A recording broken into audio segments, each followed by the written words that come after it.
this meeting of the Lincoln County Planning Commission. As a reminder, this meeting is being recorded. Yes, it's being recorded. And the order of events tonight will be as follows. For public hearing, staff will introduce the agenda item and present a summary of the staff report.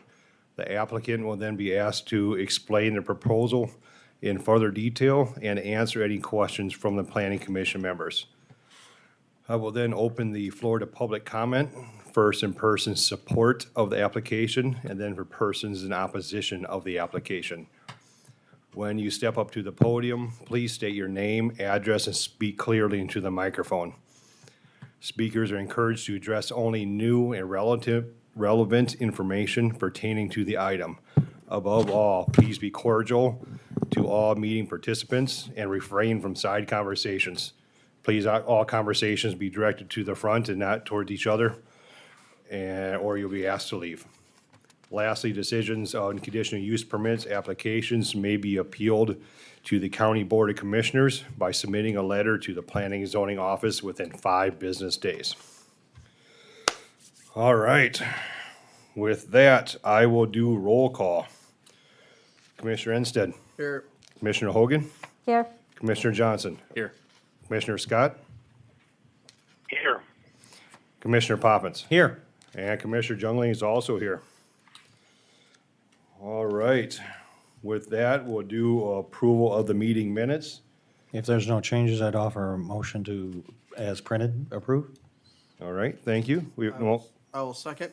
have a motion and a second.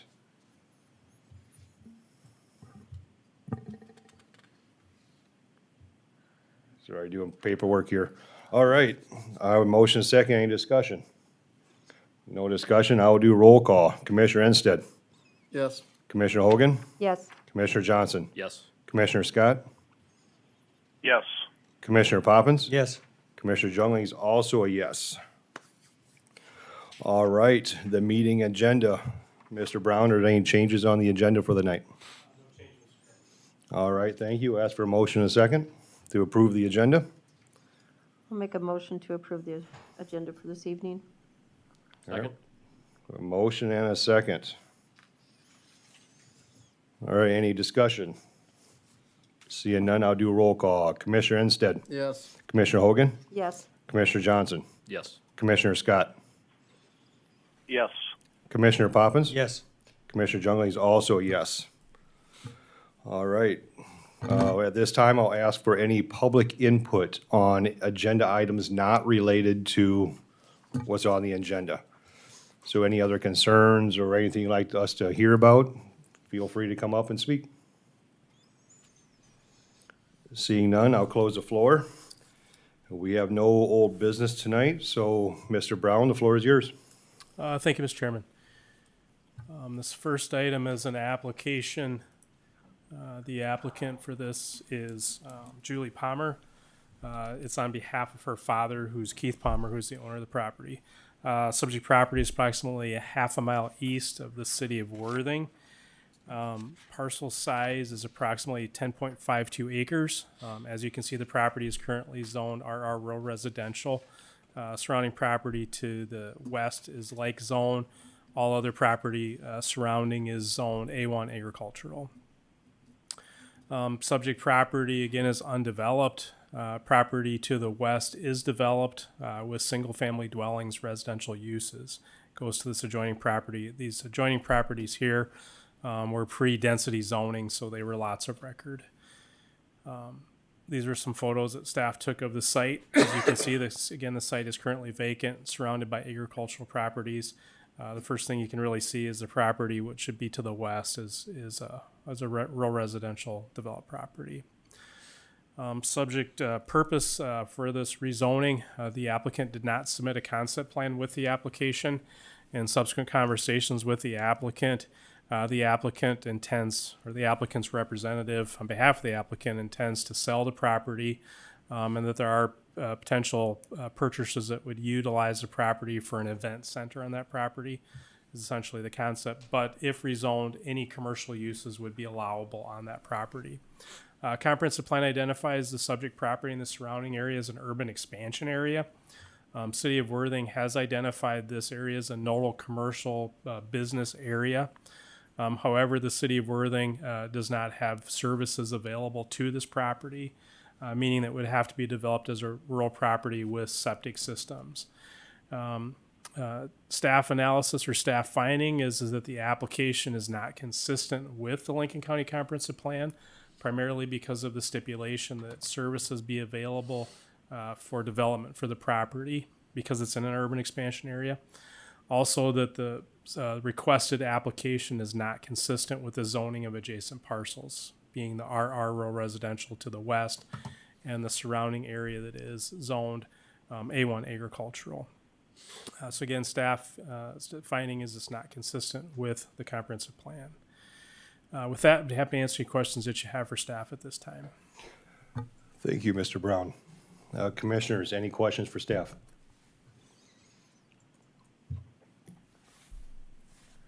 As I'm reading this, Toby, the staff report, it's saying that the City of Worthing, their comp plan identifies the parcel's future community, commercial, office, professional, but city services are not available to the parcel, and they don't have any plans as to when they will get out there? To the best of my knowledge, it's not planned, but I did invite staff from the City of Worthing are here tonight Okay. to answer any questions that you might have about that. Again, I should mention that this item was tabled at the previous month's Planning Commission meeting because of questions that arose, infrastructure availability, what the City of Worthing wanted as far as land use and as far as infrastructure development and those kind of things. And so we did re-advertise this. This is a full public hearing, and you can take public comment, and would suggest that you do. Alright. So, Mr. Brown, they will inform us at some point on what their thoughts are on the, I know that we had some discussion at the last meeting about sewer and how that would play into how it was developed. We'll be able to put those answers to bed tonight. Hope so. Okay. But I think what I think the real question is tonight for them is basically what are you going to require for the development of the property? Whether or not we realize that infrastructure is not available there, but the concern of the applicant, at least in the conversations that I've had with her, is what would be required as far as development of the property. And at one time, would it require paved streets, and would it require curb and gutter and water sewer lines stubbed out? So that was kind of my understanding was kind of the discussion that the city would probably be best to answer that question. Thank you, Toby. Commissioners, other questions for staff?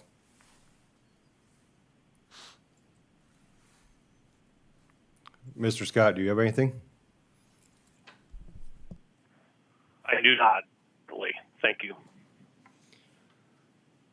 All right, if there's no further questions, I will ask the applicant to come forward and tell us a little bit more about the application.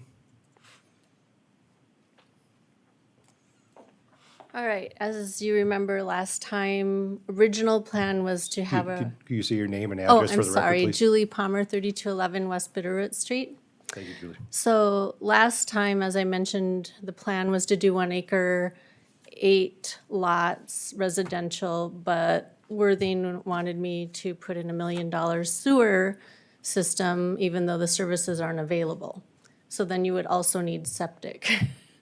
And that just isn't feasible financially. So going back and forth, talking to Jason, because we've had people wanting to do house, storage, or a vent barn. And by the way, if they did an event barn, it would be far to the east by the gravel road. So since I last met with you, thankful for somebody that reached out to me on email and suggested I talk to Jason about larger lots. And he agreed that if we did up to 4 2.5 acre lots with access from the gravel road to the east, so it's like a cul-de-sac, whether it be commercial or residential, he would be okay with septic. So, Okay. and then whoever if the person, you know, that intended to do the event barn wanted to buy it, they would get a conditional use permit. So Jason was kind enough to explain how we could work this out. And he's here to answer your questions too. Okay, thank you, Julie. Thank you. Julie, commissioners, do you have any questions for the applicant? So your plan now would be to make it into 4 lots? And you said residential or commercial? Depending on what you decide. So if it's not allowed to be commercial, then we would do large residential lots. But I've tried to sell residential lots, and there's a lot of interest for people that want to do shows or storage units or event barn. So, you know, especially with the pandemic now, there's a lot of work, live, you know, people want to have a shop, whether they do woodwork or mechanic or whatever, so. Yeah.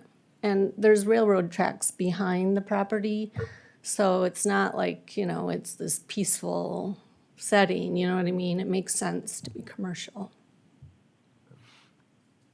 Thank you. All right, thank you.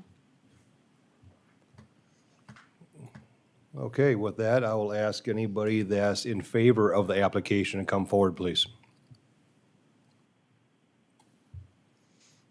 Okay, seeing none, I will ask anybody in opposition of the application to come forward, please.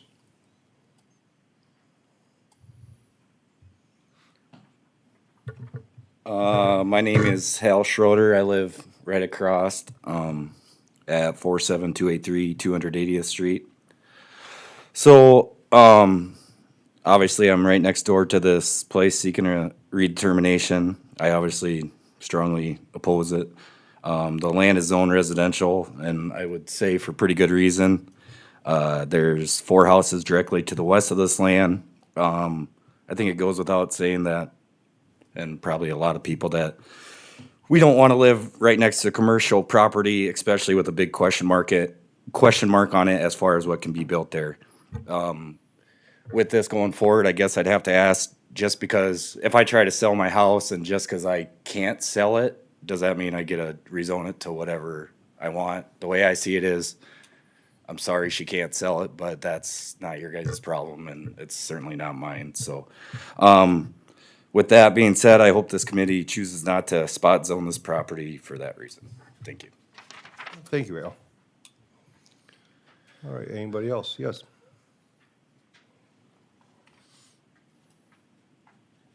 Good evening, Board. Keith Winia. I live in the middle lot at 47281 280th Street in Worthing. Yeah, I have to disagree with Julie about just because there's a railroad track, it's not peaceful.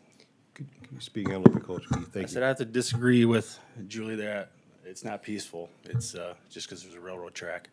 I mean, the railroad track runs right through town, and people of Worthing love their town, and you just learn to accept the railroad track.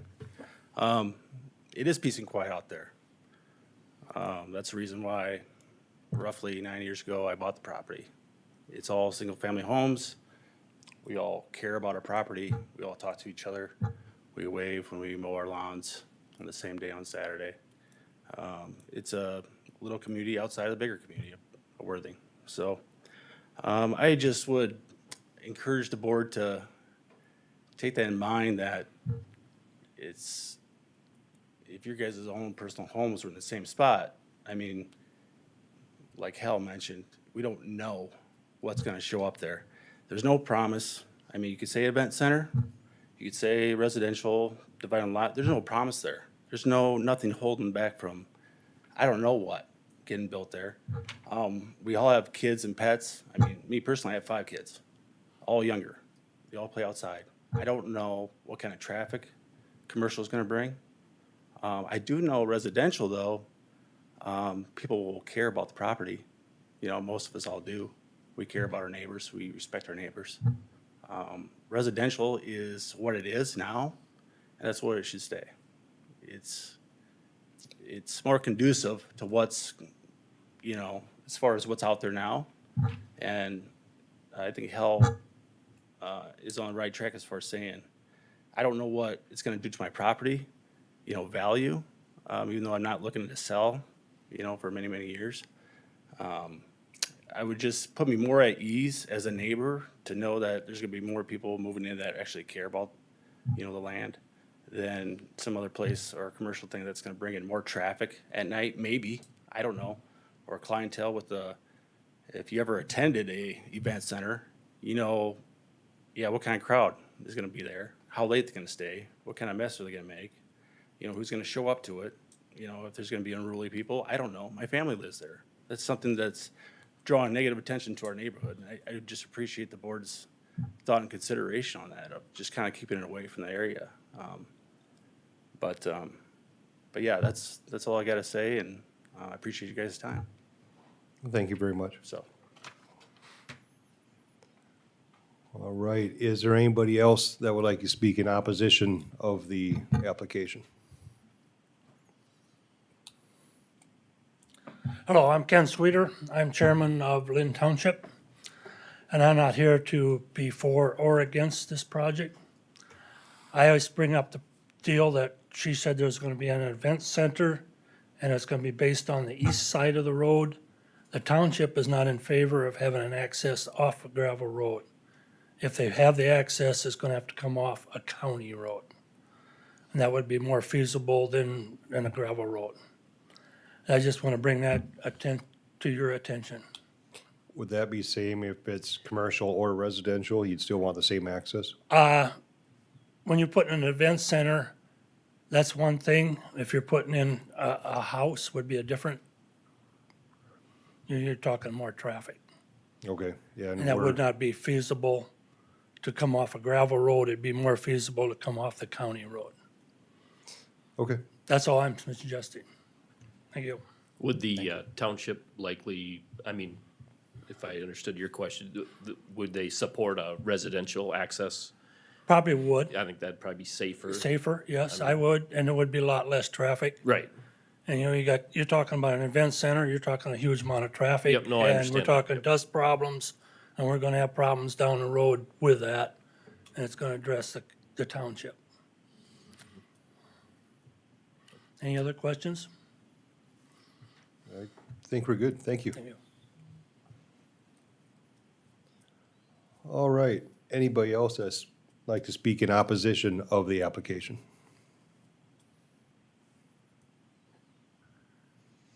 All right, with that, I'll close the floor to public input. I think before we ask a motion, though, why don't we, if the city from Worthing is here, maybe we can get their perspective. We can ask them to come forward and ask them some questions before we make a motion.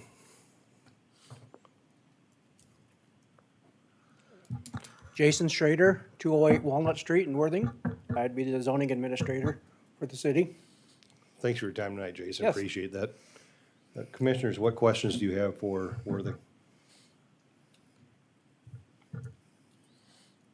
So Julie had mentioned that you would be in support of either commercial or residential if it's larger lots. Is that in fact true? I mean, is that something that, and it would be septic, and so you wouldn't It require would have that? to be septic because don't have any plans of right now annexing it in to get the water and sewer out there.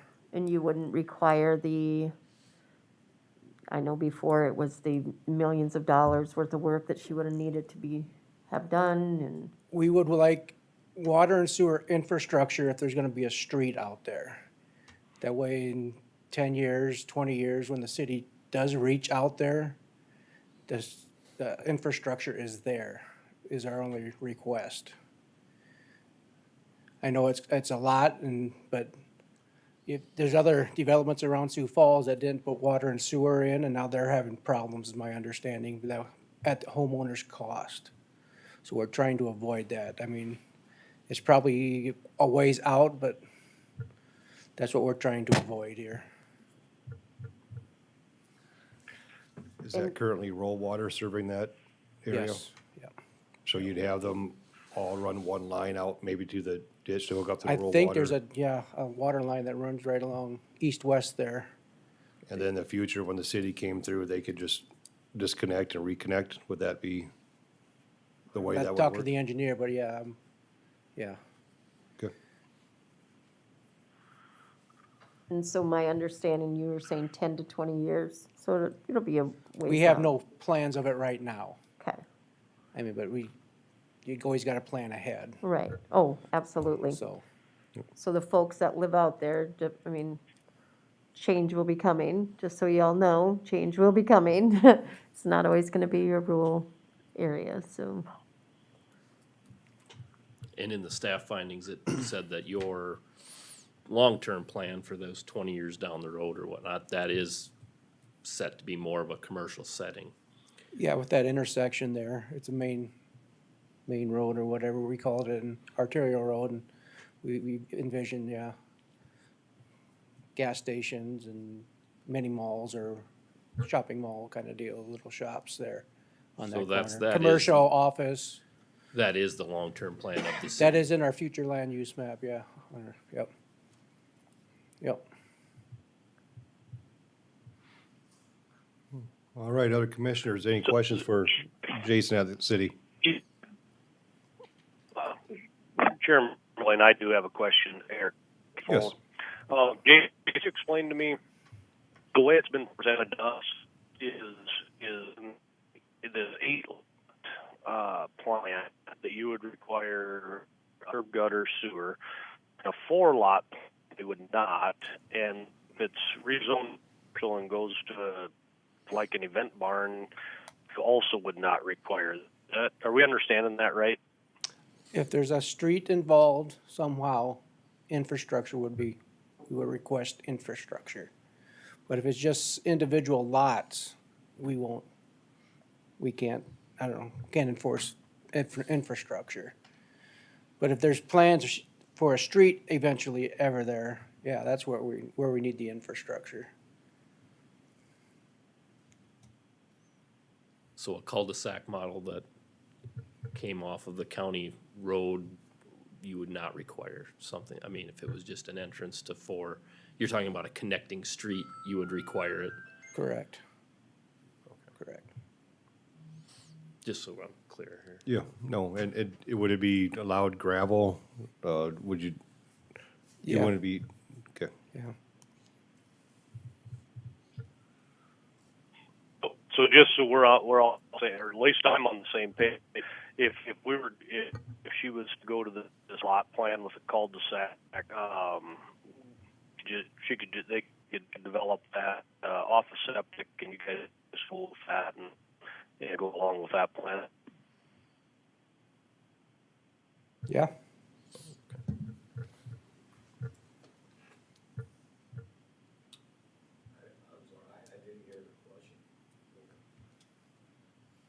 Could you repeat the question, Commissioner Scott?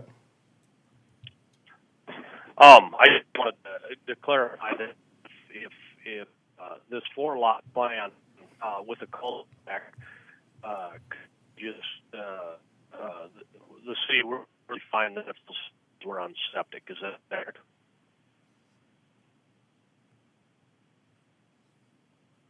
I didn't catch all that yet either.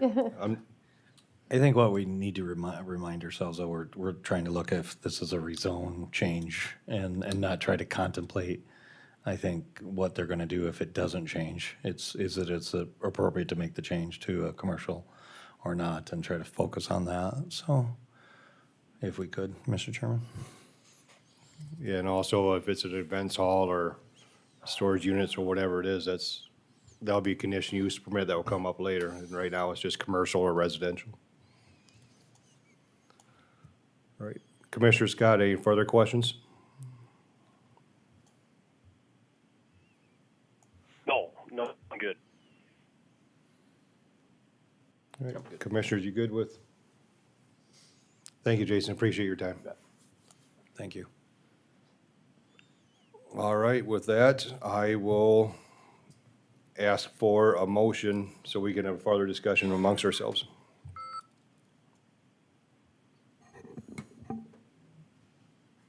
So the motion is to rezone it commercial is what the application is for. To move it along, Mr. Chairman, for purpose of discussion, motion to approve the rezone. Second. All right, we have a motion and a second. Commissioners, discussion. Unfortunately, I cannot support the motion, Mr. Chairman. I do think there's just too much vagueness and inappropriate, not yet at this time for this change of use. So I will not be supporting the motion to change it at this time. Thank you.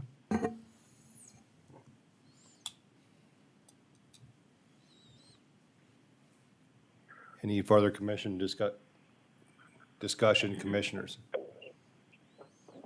I don't know if you can hear me very well or not.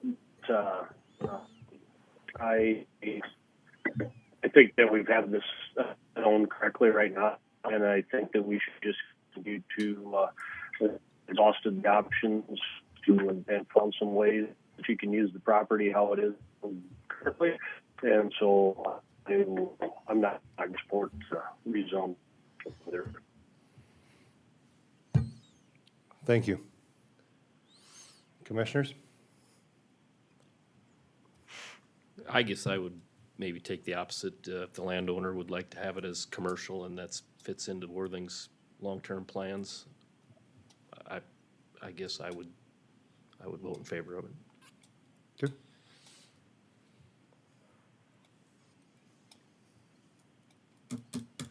All right, just give my 2 cents. Yeah, I've seen it too many times where I know what Worthing does say is gonna be the future use. I don't know what that will be, and that future use could change, I could see. I just have a hard time putting a commercial entity in the middle of either ag land or residential now land, and that's just my personal thought, so. All right, with that, I will ask for a roll call. Commissioner Ensted, So just to be clear, to vote yea is to rezone it commercial. Nay is to Not leave it as residential the way it is. yeah, so nay for me. Commissioner Hogan, No. Commissioner Johnson, Yes. Commissioner Scott. Was that Mr. Scott? That was a no. That was a no, okay. Commissioner Poppins? No. I am a no. Who did I miss? Wendy? Commissioner Hogan? Did I miss you? No. We got everybody. Okay. Is that everyone? Yep. Oh, all right. Thank you very much. Mr. Brown, number 2. Thank you, Mr. Chairman. So this next application is an application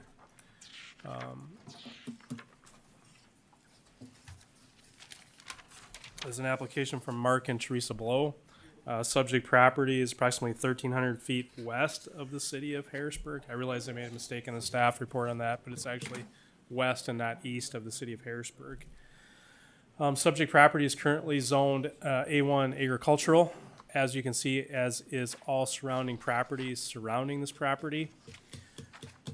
Subject property to the east and to the west is developed with single-family dwellings. Property to the north is part agricultural / I'll call floodplain area.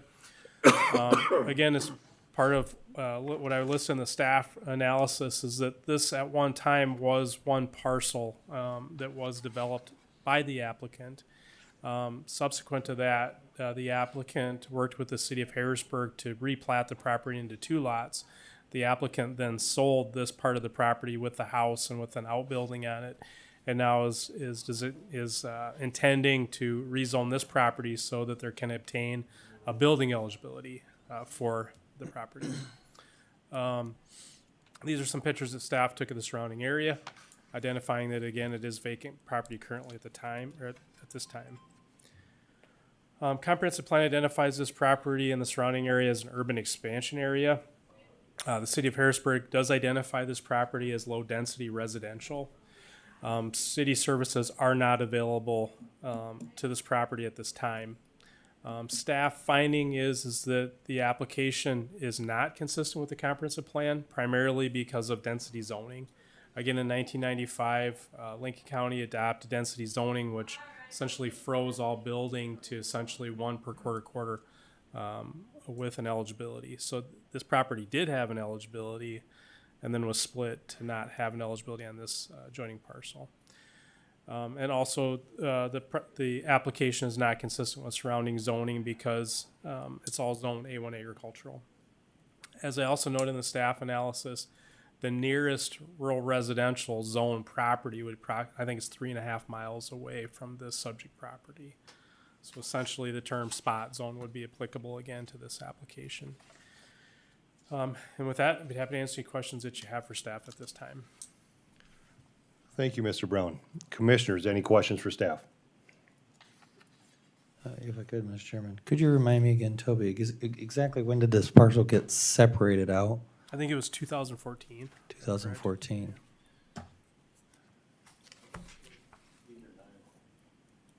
It was split.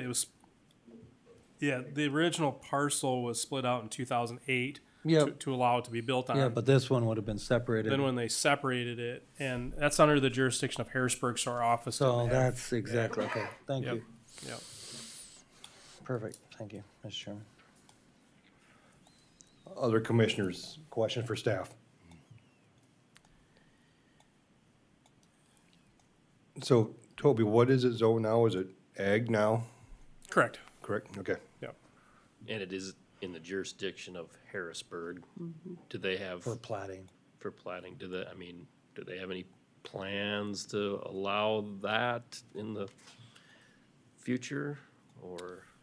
I don't know if we can show it close enough on here. They are pretty close to this property, and in discussions with staff, is my understanding is they intend to probably this summer or next would run sewer across the north part of this.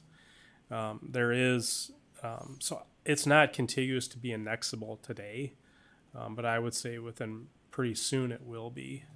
But this is 9 mile that runs along here, so it's going to be, depending on how they get. I've been told they're going to run infrastructure up here, but we're not going to run that across 9 mile. Not I mean, we're going to have to correct, yeah. find another direction for that. So, There's a new school going. Harrisburg's gonna be building a school out there. So What was that, Commissioner Hogan? Harrisburg's gonna be building a school out that way. And so, Do you know if that's on the north side or the south side of the creek then?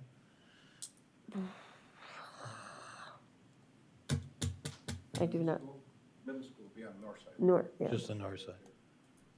So the services still won't reside on where this property is then? Right. Okay, thank you. yeah, I believe they're in the process of annexing this property right here. I have seen development plans for this. So, and this would be the subject property right here.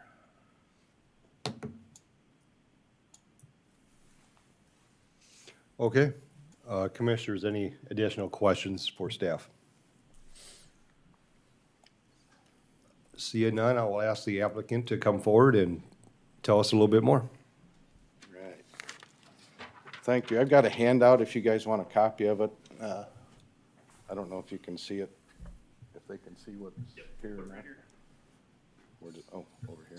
Oh, there we go. Yep. Oh, so I can see it, then they can see it. Okay, I see how this works. So we bought this Mark Blow, 2600 South Kiera Court, Sioux Falls, South Dakota now.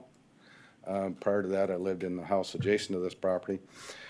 We purchased that property at auction in 2001, October, while the World Trade Centers were still smoking. And the economy is kind of depressed, but we purchased that property then.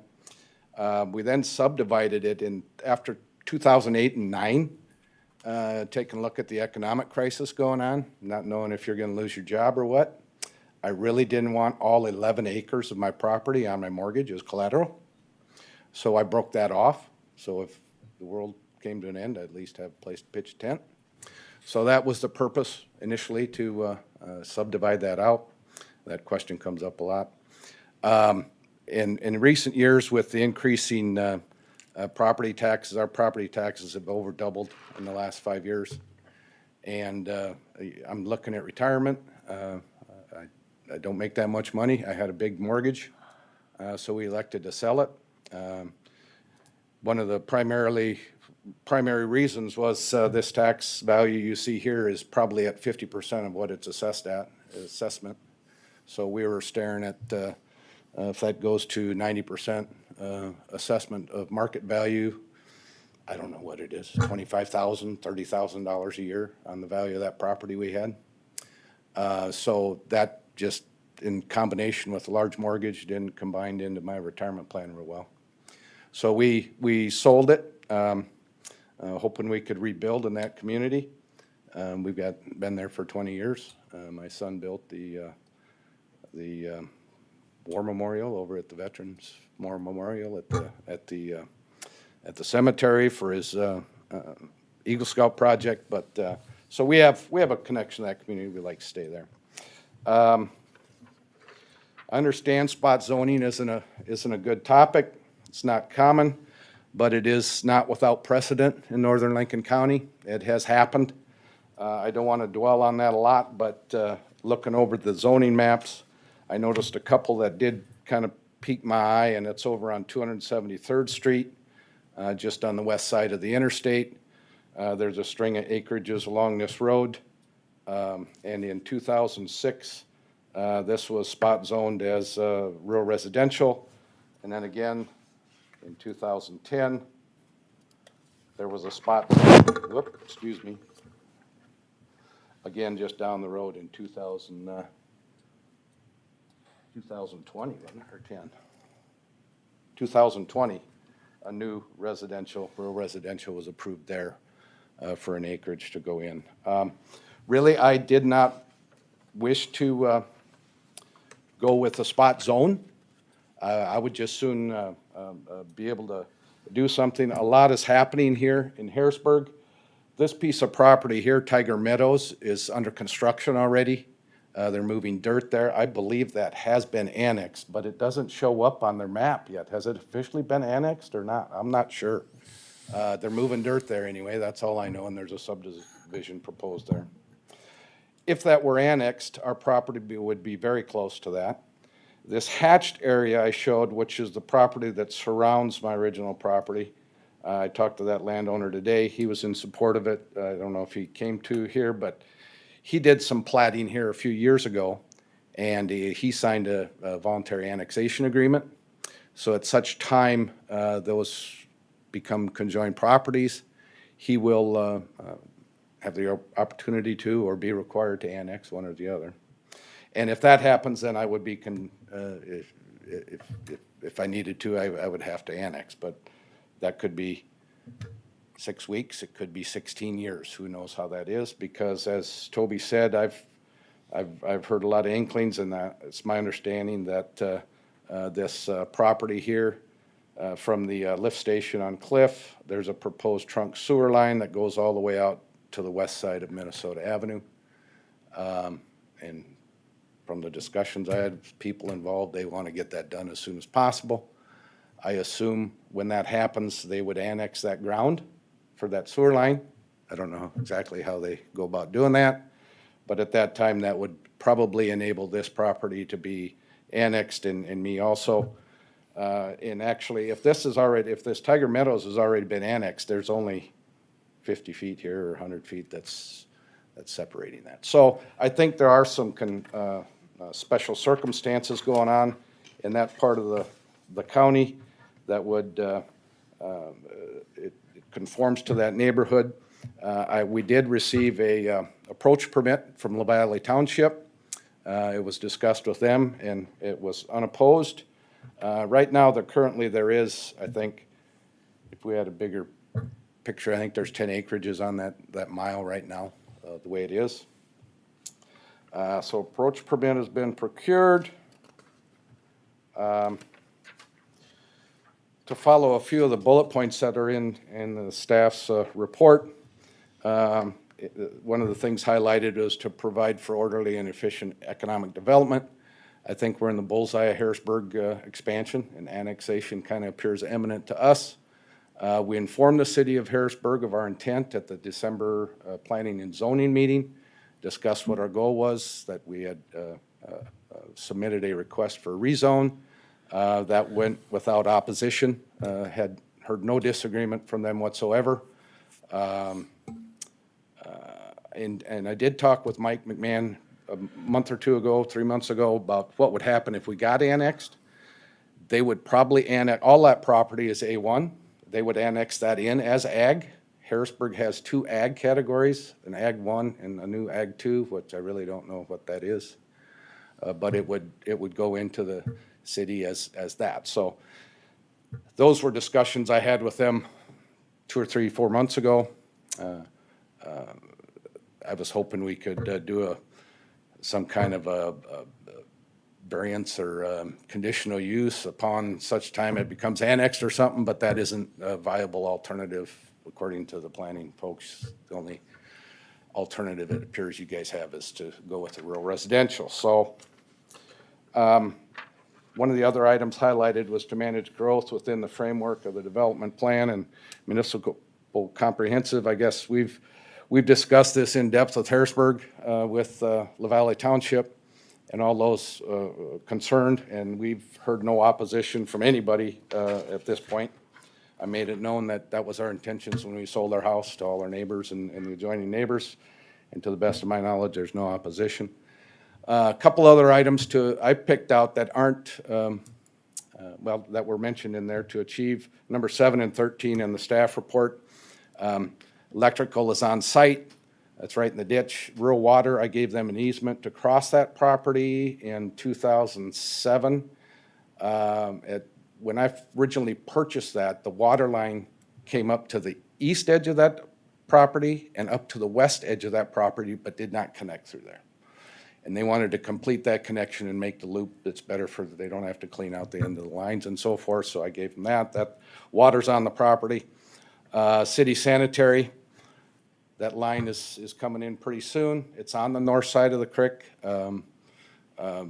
Probably not gonna be anything available to anybody on that side of the creek until such time bigger areas get subdivided.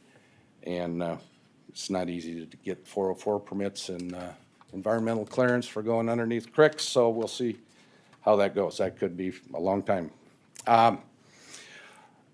Couple other comments. I'll just jump and not eat up too much of your time.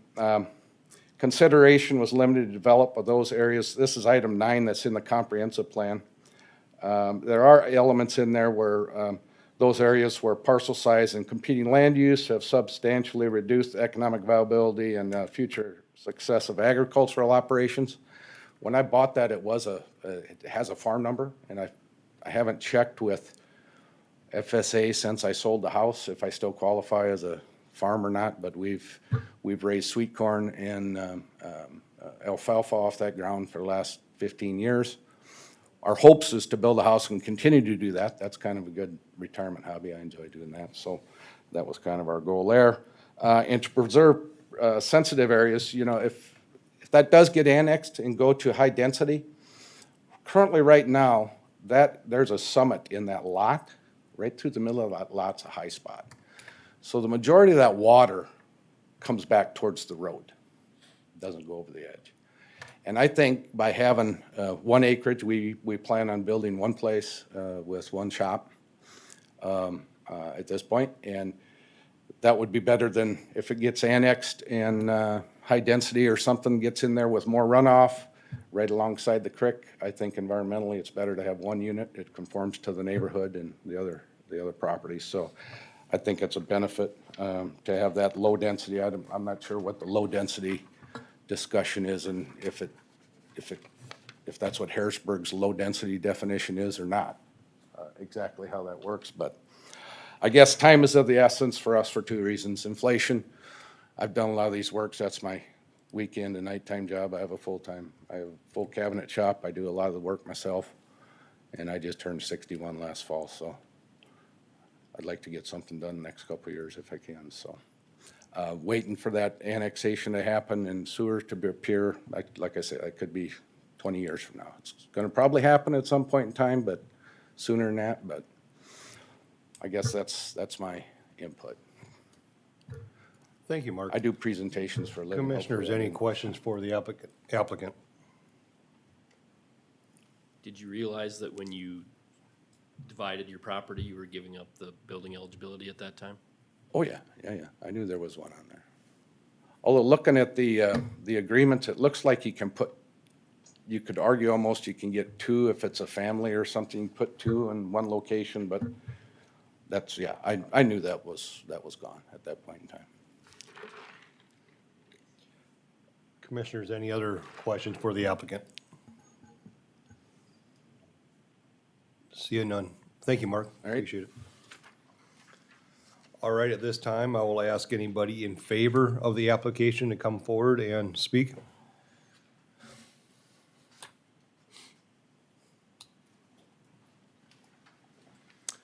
Hello, Patrick Nord, 47464 274th Street. Mark has been my neighbor. Has it been 20 years? Yeah, so I live along this road. If you look, I'm just like, my house is on the third lot to the east, basically. I also own the next lot next to that, which I haven't built on, but it does have a building eligibility, so, but anyways,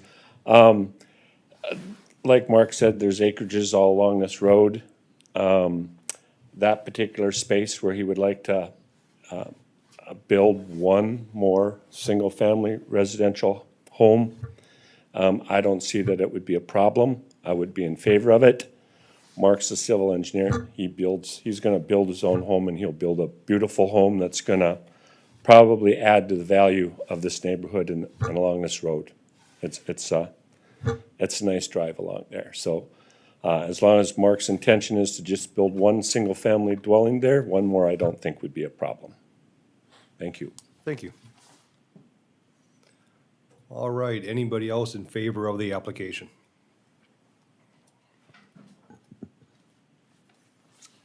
Brian Jans, 47452 274th Street. I live directly east of this property. Kind of the same discussion that Mr. Nord just mentioned. We would be in favor of one more residential unit. There has been previous discussion prior to that of multiple units there. That's what we would just want to make sure that there's only one residential allowance there, so. Thanks. Thank you, Brian. All right, anybody else in favor of the application?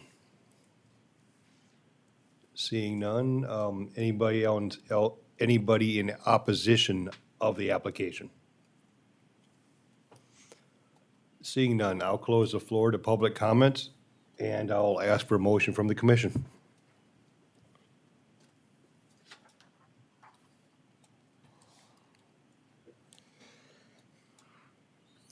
To offer a motion for discussion, I'll move to approve. I will second. All right, we have a motion and a second. Let's have a discussion. Who's first? Well, I'm in a pretty unique position here since I'm on the Harrisburg Planning and Zoning, so I can tell you that, yes, we are getting plans. We're going out there, and we're going out there quickly. And I was obviously in the meeting where Mark was there and spoke with Michael and the powers to be there in Harrisburg, and they don't have any issues with him building one more house there. And speaking with his neighbor, saying that normally with it being ag, I would absolutely say no, I don't want to go into residential, because that was one of our things that we've all discussed. We don't want to take from ag to away from ag. However, even though he knew he was giving away his housing eligibility, I'm kind of up in the air right now. I'm in a unique position right now, knowing that Harrisburg is we're going out there, and we're going out there quickly. And I know that that would be right for that area. That would be, instead of multi-housing there, that would be perfect for that area, so. My thoughts, Mr. Chairman, is on the surface, it does not look like it's a significant disruption of what's going on in that area. The unique part of this, though, is this is not unique to the county. We have a lot of these circumstances. And I get concerned that, and you brought some very good points up on Tower Estates. I did not support those because this is what causes, there's other ones just like this. And how far and how many do we allow to happen? You know, they sat with 10 acres. They decided to sell off their house with 5 of the acres, leaving the remainder of those 5 acres to do something when that was, in all essence, when this was a 1 per 40 and they gave the eligibilities, that was what was available. This is rezoning 101. And it's on top of that, it's spot zoning. I didn't support Tower Estates. I won't be able to support this because it does snowball under other properties that are going to be very similar to this as well. I think the fortunate thing for this property is close to Sioux. They're going to be able to assist in not too far a future of giving the ability to build a home on that property. But just because of the complexity of northern Lincoln County and the whole county, this is not unique. And we're going to see more and more of these. And if we don't finally say, you know, this isn't the right thing to do because it is spot zoning, we're going to have it more and more. And again, I don't condemn anybody for saying looks like the right thing to do, because on the surface, it does look like the right thing to do. Thank you. Other commissioners? So this is Eric. You guys hear me okay? Eric? Yes, we can hear you, Scott. Okay. I have to agree with your boss there. I mean, you know, I'm home there looking at the map. It just looks like it makes sense when you're from above. At the same time, we splitting housing eligibilities and owning things so that we can have just one more house. So just one more house and one more house. And I just think it's at the scary presence all over the county. You know, we stop and especially with Harrisburg and these comments. I mean, that just, you know, is what we were talking about earlier, where we're 10 years out. We're that far out from Harrisburg, these folks out with this deal. I just personally, I don't, if we open that bar, where it would end as far as splitting housing out, you know, it's really scary to me, and why I don't support this. Thank you, Commissioner Scott. If I may, Mr. Chairman, one other comment, and Mrs. Hogan, you would be able to comment on this. It's a 6-acre parcel. I'd have to review. You know, we don't have, as a county, the jurisdiction as to the plating of it, so it would fall to the municipality in this circumstance, closest, which would be Harrisburg. So theoretically, it still could get subdivided. So I know there was a concern about, so once we've rezoned it, we've then don't have control of exactly what it'll be. We don't have a site plan, we don't have plating, we don't have any of those types of measures on that. And I understand every intention can be, it's one home today, but just like when we're talking about rezoning a property commercial, what they say they may do today is not maybe what they're gonna do tomorrow or 10 years from now, so. But anyway, the final comment. Again, it on the surface looks like a great thing to do, but it's very slippery slope that we have to face on all of these. Thank you. And I think Commissioner Poppins hit every point I was going to say too. I mean, it looks like a great place. I've been by there. The neighborhoods are great. It is great, and I fully believe your intention is sincere. But once we rezone it rural residential, I know it's not your intention, but you could sell it to somebody else and they put 12 houses out there, or this could happen, or 5 years down the road, something else could happen. So, yeah, I'm going to not support it, and I'll let the city of Harrisburg make that decision when they annex that in and they can control their growth and how they like to see it. So with that, I will ask for a roll call. Commissioner, so the motion is to approve. So no is to not rezone it rural residential and leave it ag. Yes is to rezone it rural residential. So Commissioner Instead, Yes. Commissioner Hogan,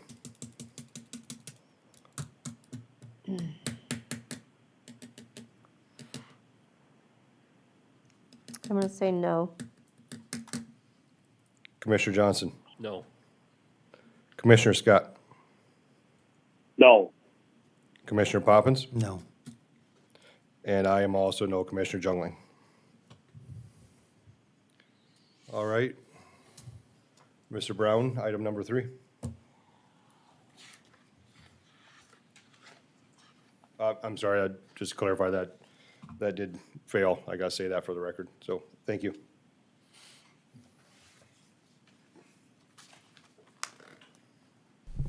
Thank you, Mr. Chairman. So this next application, the applicant owner is LG Everest. Location is about 3/4 of a mile from the city of T corporate limits. Subject parcel or parcels in this case, there's 3 parcels that are associated with this application. They total approximately 13.58 acres. As you can see, the current zoning of the parcels, 2 of them are zoned commercial, 1 of them is zoned light industrial. The light industrial property is developed with a cement operation. The 2 properties to the north were developed with commercial type uses. Another little bit of history on this too is that prior to 2009, Lincoln County had one industrial district. In 2009, they established a light industrial and a heavy industrial district.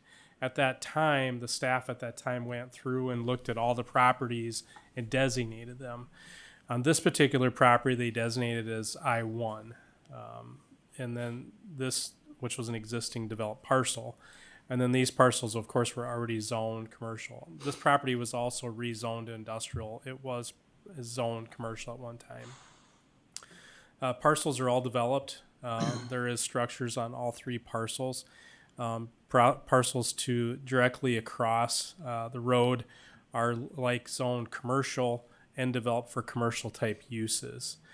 There is other types of uses in here that I would say would borderline commercial type uses. Some existing uses are industrial type uses there. These are some photos that staff took of the site. This would be from what I would call probably the center of the property. So you can see there is some buildings and development on the property. And this, so the purpose of this application is the owner intends to combine all 3 parcels into 1 parcel. And then what I'll say is expand really the use that's occurring there. So I'll get to a later slide that'll show the build out or development of the property. But when I was visiting with the applicant and the applicant's representatives, we really talked about is how do we formulate all of the existing uses that are going on the site and all of the proposed ones that we have on the site. And so this really fit what the requirement is for a planned development district. A planned development district, we're looking at types of uses, combining them all, but then also looking at is it how do we facilitate existing zoning and those different types of things on the property. So really the application is to build additional structures on the adjacent properties, continue to operate this the existing operation on the property. Let me get back to here once. So staff did work with the applicant and we drafted an ordinance. And the ordinance, again, a planned development is not a conventional zoning district, so it's not a straight rezone to commercial or industrial uses. It's essentially a creation of a new district. And so this would be the LG Everest Ace Ready Mixed Plan Development District. The uses that would be permitted would be a wet and dry ready mix concrete plant, a hot mix asphalt plant, a contractor shop, truck repair shop, general maintenance facilities. And then all those uses that are permitted special and conditional use in the I-2 zoning district. So these are the uses that they prescribed to identify, but then to allow us flexibility to say that any of those other types of uses in the I-2 zoning district. Accessory uses would be those that are accessory to any of those uses that are permitted in the district. Parking regulations would be governed by the I-2 district. Sign regulations governed by the I-2 district. Density would follow the requirements of the I-2 zoning district, except the maximum height would be increased to 110 feet. So they are proposing a new structure on the site that would exceed, I believe, 100 feet. But I'll let them explain a little bit more of that. And then there are some other regulations that we've attached. So essentially, you're establishing regulations like you would on a conditional use permit for those uses within there. And so these are some of the things that we've previously discussed with the applicant's representatives, these items here. And I won't go through all of them, but they were in your staff report and your packet. So essentially, these are just regulatory items associated with the prescribed uses in the district. I'll click off of there. Back here. And so this was it's labeled as a final development plan, but I talked with the applicant's representatives and really going to treat this as an initial development plan. So plan development requires that you submit an initial development plan and an application for a rezone, but you can also submit a final development plan. So a little uniqueness to this is that our comprehensive plan identifies this as a rural commercial industrial area. So I'll get back to what staff's finding is, but in the meantime, since we've adopted our comprehensive plan, the city of T has developed a comprehensive plan that establishes this area, the Smiths Industrial Park, as a growth area and their platting jurisdiction. So the city of T has the authority to approve the subdivision plan for this property. And the city of T is in the process of doing that. The last talk I had with them is they have everything they need as far as submittal. The city of T just requires that be approved by the planning commission and the city council, and that just hasn't proceeded yet. And so what I've told the applicant's representatives is that we'll hold off on final development plan, and that'll actually come back to you. So if the rezoning is approved by you and the county board of commissioners, they will come back to you at a later date with a final development plan, which will look a lot like this, and it'll look a lot like a preliminary subdivision plan. But at that time, I'll be able to say the city of T's approved this. But I can't say that tonight. So it's really, we're treating this as an initial development plan. But also at that time, we'll get past all of the mechanics of everything. Because conceptually, what you're looking at now, do we want to rezone this to a planned development? Do we want the ordinance to look like that? But when it comes to the final development plan, and I'll get to that, you're really looking at is what does this look like? And how do we want this to look like? And so you'll still have an ability to come back and do that. And this is really what it'll look like at that stage. So this is the existing facility here, and then the rest of this will be built out of what it is there. And I won't go into detail, let the applicant do that. But what I'll tell you is that the staff report and the staff finding is that this application is consistent with our comprehensive plan, which identifies this as a rural commercial area. And within the rural commercial area, we identified these types of uses that would be allowed within it. And it is in conformance with adjacent land uses. We also did, and I could save it for the support, but we did get a letter of support from the landowner to the east of the property. And I'll read that into the record at some time when you call for affirmative or people in favor of the application. But with that, again, staff's finding is that this application is consistent with the comprehensive plan. With that, I'd be happy to answer any questions that you have for staff at this time. Thank you, Mr. Brown. Commissioners, do you have any questions for staff? I have one question, Mr. Chairman. Yes, Commissioner Bob.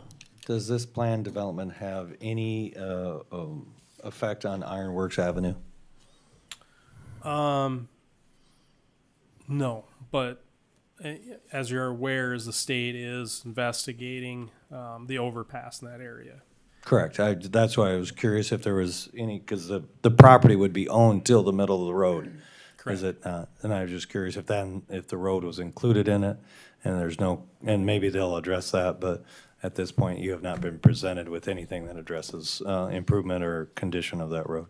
So I'll correct that a little bit. So the property is not part of the road. The road was dedicated to public use. It It's a has, that separate is parcel- separate. Separate parcel. Okay. And so the road's not improved, as you know, it's a gravel type road. So then can you clarify who has ownership of that road? I cannot clarify that. Okay. That I'm working with legal counsel on direction of the state on that question. Very good, thank you. Yep. Other commissioners, questions of staff?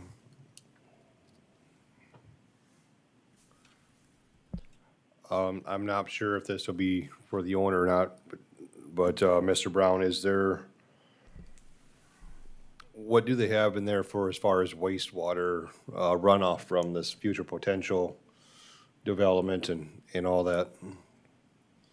Is there, that's probably a question for this team over here, so I'll just hold on that one. Yeah. Unless you have something to throw out there. I would defer to them on Okay, that one. thank you. All right, if there's no other questions. And just to be clear, so this is the initial plan, and we'll get to look at the final plan for approval, or, so when we vote tonight, we vote to keep developing the plan, and then it will come back to us, is that correct? So a plan development is what you didn't get in the first two applications, which is they got to tell us essentially what they're doing with the plan. But there's two parts to that. So the initial development plan is what I'll really call just kind of a general, of this. The final development plan is going to show us heights. It'll show us setbacks. It'll show us, buffering, screening, all of those different types of things that might be of a concern to you.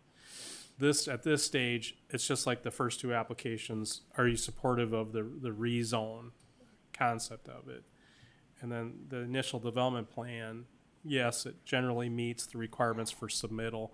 The final development plan is going to get more into drainage and grading and all of those things that we typically get caught in. Mr. So. Chairman, I have a question then to follow up on that. Did you get yours, Commissioner Johnson? I think so, yes. Okay. So clarification then, who Okay. has approval for that final plan? Is it the municipality of T or the county? The County Planning Commission. It does not go to the County Board of Commissioners, so the final plan will come back to the Okay, Planning Commission. very good, Yeah. thank you, Toby. Yep. All right, Commissioners, any further questions for staff?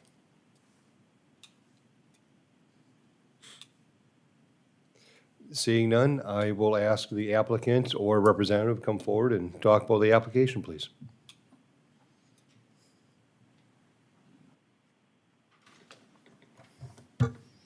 Get that work, Toby, to hand that up, that'll be fine.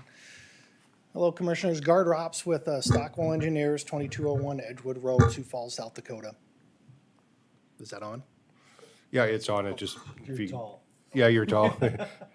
I've watched these in the afternoon before and tried to watch myself. And yeah, sometimes it does get pretty faint in the microphone, so I'm trying to get, so it can be recorded officially. Should I repeat it then? Gard Rops, Stockwell Engineers, 2201 Edgewood Road, Sioux Falls, South Dakota. We're representing LG Everest, Lance Pullman, and Denny Fields are here in attendance from them, so they can answer any questions that you might have directly to them. Toby pretty much covered everything that we were looking at doing out here. Currently, LG Everest owns and operates here on Tract 1 their existing Ace Ready Mix plant. They're looking at expanding to the north. They have purchased Lot 5A and Tract 5, so 1, 5A, and 5 have been purchased, and that's what we're looking at doing, at consolidating and turning that into, replatting that into one parcel, which will be Tract 6 of Smith Addition. Currently, right now, in the existing 5A, there was businesses, like Toby had mentioned before, Tract 5 had a business, Tract 5A had a business, they are now gone. In 5A, it was a small maintenance shop, repair. That building will be removed as part of the future improvements, that site regraded. And then to the north on Tract 5 is an existing building that was used for truck accessories, truck repair, storage, and that's going to remain in place, and they'll utilize that kind of for the similar situation that they were using before previously. So, and we'll get to that when I get to the kind of the improvements on that.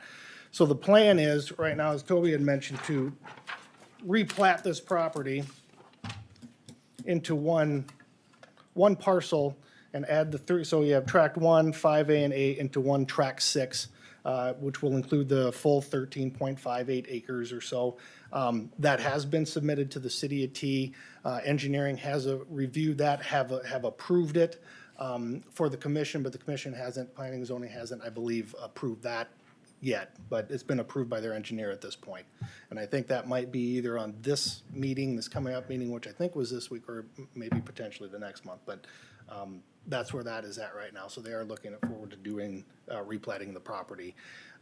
As Toby had mentioned, it's commercial. They had conditional use permits on all three, so it's easier to just zone this into this PUD for this tract 6 when it's all replatted.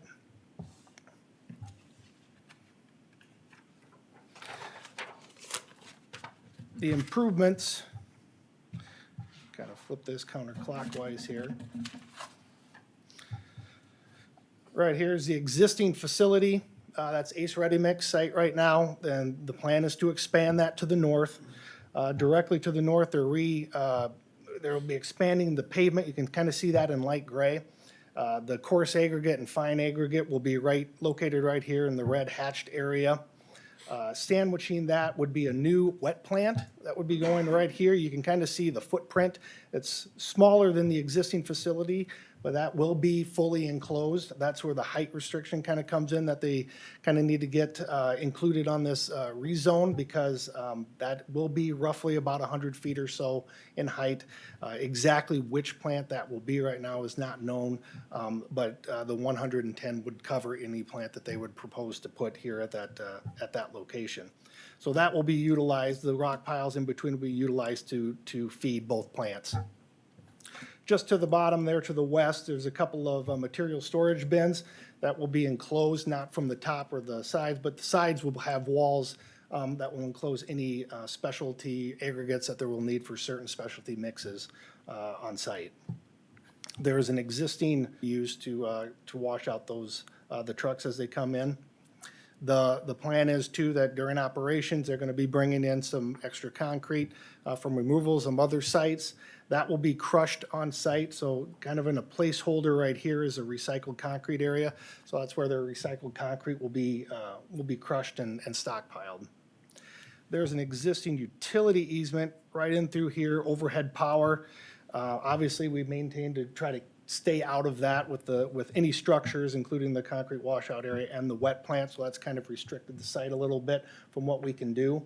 But we think there is enough room in there to place this and where we have that shown. The existing building right here, you can see that's there. That's the one building that will be removed. And then this site regraded for that new wet plant and washout facility. To the north of that, which was tract 5 currently, the existing building is right here. That's going to remain. They're going to be utilizing that as office space, dispatch, truck repairs, truck storage, whatnot. So that will remain. The site itself really isn't going to change a whole lot. The fencing around the perimeter is going to stay. The existing grading isn't going to change a whole lot for the existing gravel parking that's out there. They'll utilize this very north end to be their ready-mix truck parking. They'll have power outlets at each location to plug in the trucks if need be. And then there'll be some parking right next to the existing building there to the north. That will be for staff and for employees. And right down in here, you can kind of get the drainage to come down along this backside in the low-lying area. That's going to be where we'll be planning on the detention pond for the site. Addition, everything you can see highlighted in blue right here is tract 1, 5, and 5A, so this is the existing site. We've notified everybody in blue and had a public open house on that, just to let everybody know what's going on and let them kind of ask any questions that they might have. We did have a good turnout of that. A couple of pictures here we had that at the existing site out there on the very north end, that existing building that's going to remain. That's where that was held. Was no opposition to it. Everybody was certainly in favor with it. Ready Mix has been a very good neighbor to the businesses adjacent to it, and they just feel an expansion of that, and including to remain as Ace Ready Mix obviously would be a benefit to them too. So they had no opposition. Everything went well at the open house there. So I guess with that, if you have any questions, we can answer those.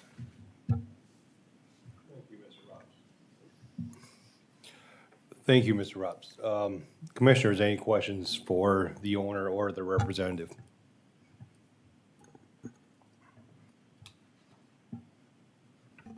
I have one or two, but I don't want to hog the mic if anybody else wants it first.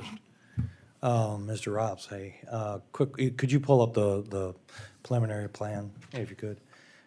There's a road access currently along the interstate. Will that be maintained, or is that going to get eliminated partially? Could you? That will not be, as far as my understanding is, I think that's gonna be going away. Will not be needing to utilize that. And I didn't know if that was a dedicated right of way or if that's an issue. That's all state right away down in through there. That was acquired in that, during that 20 years ago when they had to have that. Okay, that handles that question. That's Thank that you. road you're talking right Yeah, there, right? correct. Yep. So the state actually owns that now? Yes, this Oh, is perfect. right away right here. This H lot, there was an H lot, and that doesn't show, but this piece right here, this triangle piece, that is an H lot that the state purchased. So I that don't know eliminated exactly when that that was access. ago. Perfect. That Yeah. answers that question. Yep. Second question I have for you is the proposed tower of 100 or 110 feet. Has that been run past the FAA is concerning the airport at the T exit, if there's going to be any interference with that? We're in the process of getting that reviewed. And when you do that, there's also the current situation, and then there's the proposed aviation easements that we've got going on there. And we would need to make sure it not only meets the current, but what is planned for the instrument approach. Yes. So, okay, Yep. very good. So you're aware of that. Thank you for that. That was my only two questions at this time. Those are good questions. All right, Commissioners, any further questions of Yeah, I just got a Mr. Robs? couple of questions. So on the ordinance, it said about an asphalt plant. Is that anywhere on here, or is that something that you can potentially add in the future? It is, Lance, I don't know if you can speak in that a little bit. My name is Denny Fields. I'm with LG Everest. I'm at 350 South Main, Sioux Falls. We wanted to get an asphalt plant in here, but it's going to be very tight, and it's very restrictive as to what we have for all the materials and all the stockpile in there. So at this present time, we do not have the asphalt plant planned to go on in here, and we're only going to go in with the concrete. But if we don't get the concrete on in there, we'd like to be able to have the option to put the asphalt plant in there if we don't do the concrete. So you plan on utilizing both plants, or will you discontinue using the current existing? Correct, and Mr. Brown asked what a wet and dry plant was. One is a dry plant, one is a wet plant. So the wet plant is basically has a drum on the plant, and it mixes the material introduced on the plant, and then it's dumped into the truck wet. So it's a more consistent, it's a faster batch. On a summer day, you want to use the wet batch because you can do higher volume and you can get it out to customers with a consistent batch.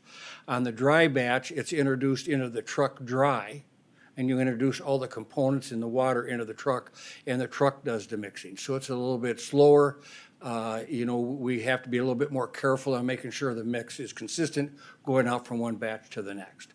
So what we do in our business plan is, in the summer, we like to use the wet batch for the high volume days, and a little bit more, there's more cleanup and stuff like that. And then in the wintertime, we do the dry batch, is how we do it. And then we're repairing the wet batch.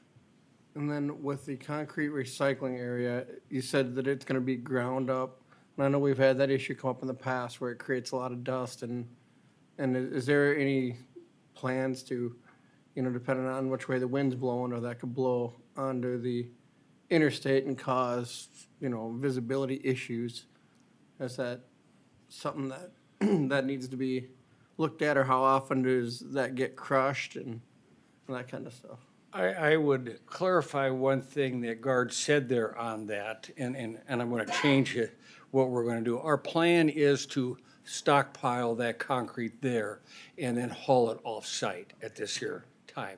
So our plan to recycle at this location is too small and too small of an envelope to get the crush in, to get the stockpiles and do that.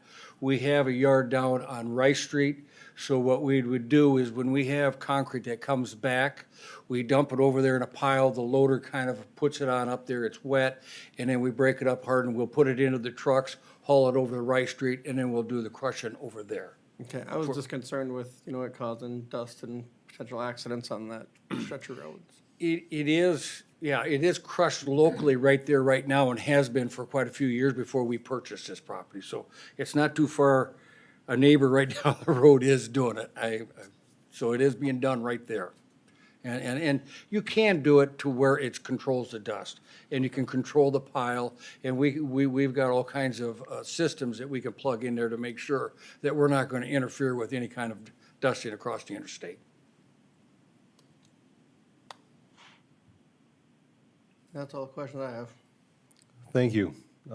Other commissioners, questions for the team applicant?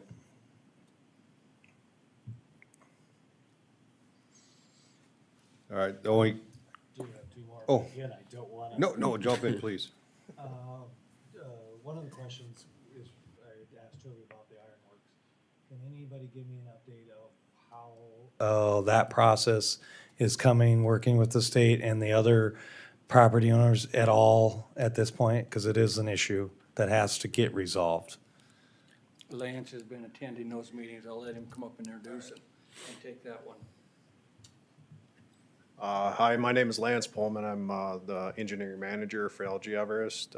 My address is 350 South Main in Sioux Falls. As far as the road agreement or road uses, nobody seems to really know. I won't disagree with you at all on that. So I've been attending the state informational meetings regarding the interchange, and I've also developed some friendships with the local neighbors, trying to figure out what is going on, what the plan is, and it's up in the air. And to be honest, I think it comes down to nobody knows, nobody's willing to make the decision. So I'm not sure as a commissioner, myself, if we're gonna have to step in and try to, I know the state would have asked when in those meetings, if we're willing to try to participate in trying to be the catalyst for it. But we do need to work together on getting this resolved. What I'm looking for is just a verbal, at this point, agreement that we're going to work together to try to get that done, because however it happened. Nobody seems to know who has control over this road, or roads. It's not just this one. absolutely, I would agree with you on that, and it's in our best interest, and it's in our It's neighbors' everybody's best interest. And, it used to be, this was owned for many years from Doug Lunn or somebody, and they just did it, and that did 30 years ago. Right. Unfortunately, it's not 30 years ago, it's today, and we have different property owners, whether they own it, rent it, whatever, we just can't do it that way. So, given the significant change that we're doing, those are the catalysts that really get us to take a look at some of these issues. And again, I just wanted to make sure that we're willing to, someone's gonna have to foot a bill somewhere. I don't know who it is, but someone's gonna have to eventually transfer the ownership and responsibility for this road. Second question, if I may. Sure. So when the plant was initially proposed, there was quite a bit of discussion at the time, because it was pretty, there was some debate on whether or not it should have been approved at that time.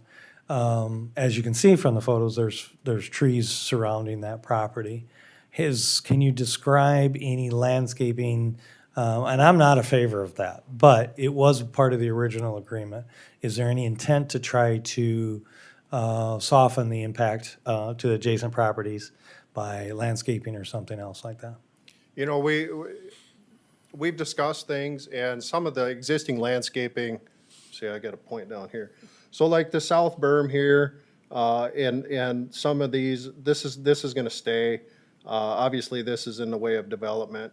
As far as planting trees and creating some, green space, if you will, that's kind of our intention of this area down here to create, not necessarily a buffer, but to make it more It's- inviting. Yeah.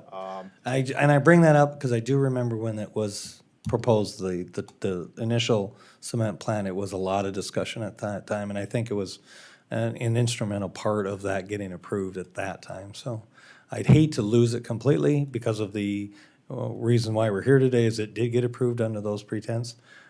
So if you can, in your next plan, maybe be a little more detailed on what those intentions are, so.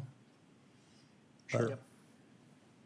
Another thing to mention too on here that I failed to mention, with this development, this expansion to the north here, we'll be consolidating some of these exits. Obviously, each parcel had a couple of entrances themselves. Exit number 1 here is an existing exit, that's gonna stay, nothing's gonna change there. Exit number 2, there is an exit right here right now, it's just getting expanded just a little bit to the south to make that wider. This one right here will go away, there's one right here that will go away, and another one right here that will go away, and a third entrance added right here that kind of accesses this north part for truck traffic and vehicle traffic, but it also lines up with an existing right-of-way easement that's kind of, not easement, but right-of-way that's platted at least as right-of-way across from it. That was kind of some of the options that the state's throwing around here with this intersection change and Yeah. providing access to this. Yeah, by the way, good luck with working with them to get I all know, that well, figured out. they have brought it up and it's potentially an option, but anyway, it does line up nicely with that if that's the case, that this road eventually maybe goes in someday, so. And I guess, just to add one more thing to that too, we look very hard at our truck patterns and our truck traffic. Obviously, we have aggregate trucks coming in and out, as well as the concrete trucks. And, as far as the plan, we tried to develop a one-way, traffic flow pattern, and to reduce conflicts, turning conflicts, things of that nature, so. Yeah, the majority will enter here and come through the plant this way or around here. And unless you have heard something from the state hasn't made up their mind on how they're gonna work all guess the is magic, as- yeah, your guess so. is as good as Which is unfortunate because it does make an impact to how things will flow for you as well as other traffic in the area, so. Correct. Thank you, Mr. Chairman. All right, I just did have the one question because I deal with it when we work together. The city garden is, what do you use for water? Is there a lot of water, wastewater? Where does that all go when you develop your project? Currently, the existing plant has a septic system on it. I think all 3 facilities do. This one will obviously get removed. The existing one's gonna stay. There's a septic tank. There's no drain field or anything. It's just a septic tank, a holding tank that they just have to pump out every so often. The wet plant will have its own as well. We'll locate that just off to the side. If there ever is any sewer that comes out here, they can just remove those and connect to those. Water usage, there's rural water running down Ironworks right now. We are proposing a couple of water lines coming out to fill up some trucks on a couple of different locations in here. That will be tapped into the existing rural water. There is well water as well. There's an existing well, I think, right in here. That will be utilized and come to the wet plant as well. It kind of feeds the dry one too, I believe, and will feed the wet plant. But the domestic, I guess if you will, from the rural water would be just kind of these yard hydrants essentially that will be used, I think like here and here. There might be another one that we're showing to put in there. Those would be supplied by the rural water line. So, but making the product, there's not a lot of, like other plants, there's not a lot of water that's used and then discharged off or anything like that for your product that you produce. I'll take that one. Denny Fields, once again, 350 South Main.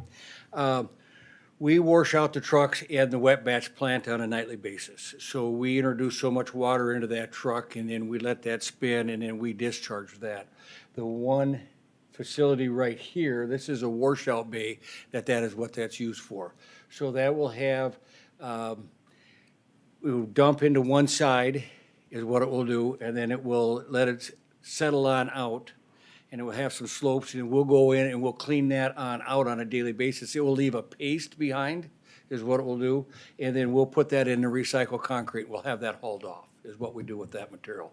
And on the wet batch drum, that's another thing. We wash that out on a nightly basis, dump that in the trucks, and the trucks will come on out and put that in this facility over here. So this is a facility that's commonly used nationally for ready-mix companies to take care of their washout water they have. So it's a self-contained system. It doesn't get out into the surface and come on into the detention pond. It's a contained system. Gotcha, yep, that's what I was asking. Oh, thank you very much.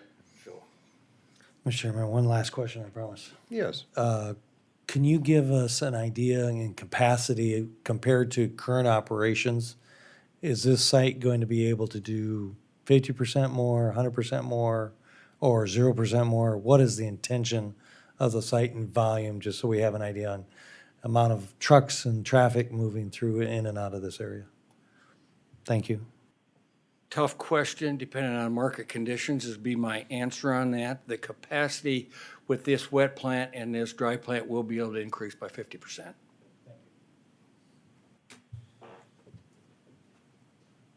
All right, Commissioners, any additional questions of the applicants? Seeing none, thank you, guys. All right, at this time, I will ask anybody in favor of the application to come forward and speak, please. Mr. Chairman, I did get an email if you want me to read that into the record. Oh, yes, please. Yeah, so this is Lonnie Heibolt. He owns Traffic Solutions, or runs Traffic Solutions, 27297 Kenworth Place. I own the property next to LG Everest Inc. As a neighbor, I fully support their request to rezone for their new uses. That's period. So. All right, nice, short, to the point. Short and sweet. Good letter. All right, so anybody in favor of the applicant?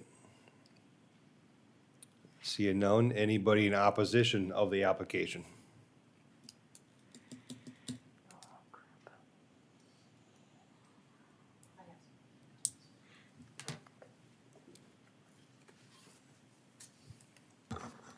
Don't get nervous. I'm not against the plan. I think what you've done is really good. However, along with this application was the ordinance amending this. And it does say, in this, resolution that you're trying to, the ordinance amending, it does say on this, Excuse me, oh, I'm sorry, Yeah, Betty yeah, Otten, 46787 273rd Street in T. thank you. So, my biggest concern is the concrete crushing, because, just 3 weeks ago, the commission stopped the other gentleman, I think that you were referring to, just across the interstate from crushing. He's not supposed to be crushing anymore. And this ordinance amending it in 6F says return concrete may be placed on site, allowed to cure, and crushed. And I know you say that you're not going to crush concrete right now, so, but I think that should be amended, that they can't crush concrete, because the reason that 3 weeks ago we finally got that stopped too is crushing concrete, and I had talked to Toby several times about it. There's nowhere in Lincoln County in the zoning ordinance that allows for crushed concrete anywhere. And so this is kind of looks like a backdoor way to get this into planning and zoning ordinances, and I don't think that's the way to do this. So, I mean, I love your plan. It looks great. I just don't think that we need concrete crushing, and especially doing it in a backdoor ordinance amending this the way that it's being done. And I also attached some sheets on the back that crushed concrete is really silica, and it's a cancer-causing agent. And when, especially the one that was across the road, across the interstate, that had dust everywhere. And with our South Dakota winds, I think our winds tonight were like 39 miles an hour. it's like you can't contain that dust. So even though you say that it's just a holding facility right now for that recycled concrete, this ordinance amending it actually states that you can later on crush it. So maybe that's a good place just to put your asphalt and get rid of the concrete crushing. So thank you for your consideration with that. Thank you. Okay, anybody else in opposition of the application? Seeing none, I will close the floor to public comment, and I will ask the commission for a motion for discussion.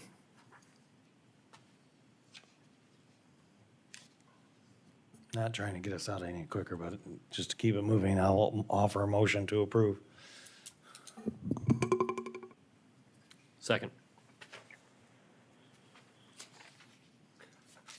Okay, we have a motion and a second. Let's have a discussion.